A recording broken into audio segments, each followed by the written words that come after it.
காலையில் எந்திரிச்ச உடனே 1/2 ஹவர்க்குள்ளே நீங்கள் குளிச்சிட்டிங்கன்னா உங்களோட உடம்புல இருக்கக்கூடிய அந்த பித்தம் இருக்கே அது சரியாகும். அதே போல் நைட்டு சாப்பிட்றதுக்கு 1 ஹவருக்கு முன்னாடி ஒரு 6 மணியோ இல்லை 5 மணியோ ஏதோ ஒரு டைம் ஈவினிங் நேரத்தில் குளிக்கிறது உடம்புக்கு ரொம்ப ரொம்ப நல்லது. ஏன்னா உடல் சூட்டால் தான் இன்றைக்கி பலவிதமான நோய்கள் அதிகரிக்குது. ஸோ நோய்கள் அதிகரிக்குச்சுன்னா இது ஆன்மீகத்துக்கும் நோய்க்கும் சம்மந்தம் இருக்கா?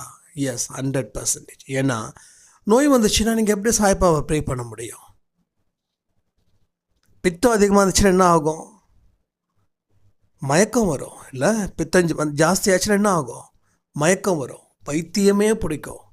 பித்தம் அதிகமாக போனதால் அவனுக்கு பைத்தியம் பிடிச்சதுன்னு சொல்லுவோம். அப்போ பித்தத்தை குறைக்கணுன்னா உங்களுக்கு உடம்பை முடிஞ்ச அளவுக்கு குளிர்ச்சி ஆக்கி வைக்கிறது ரொம்ப ரொம்ப ரொம்ப நல்லது.